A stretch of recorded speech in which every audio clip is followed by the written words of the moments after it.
അതോടുകൂടി ഓരോ മനുഷ്യനും കേട്ട വാർത്തയാണ് സൂരജിൻ്റെയും ബിൻസിയുടെയും മരണ വാർത്ത.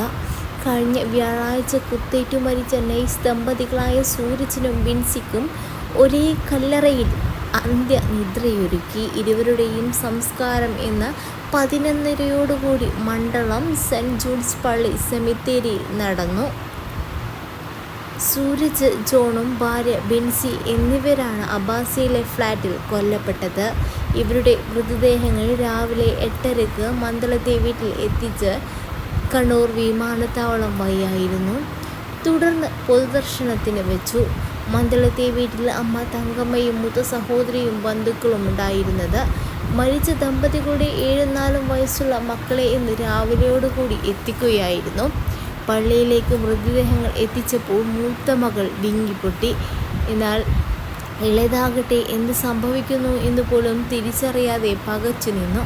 സൂരജിന്റെ കുവൈത്തിലുള്ള സഹോദരി സുമയും മൃതദേഹങ്ങളെ അനുഗമിച്ച് നാട്ടിലെത്തിയിരുന്നു.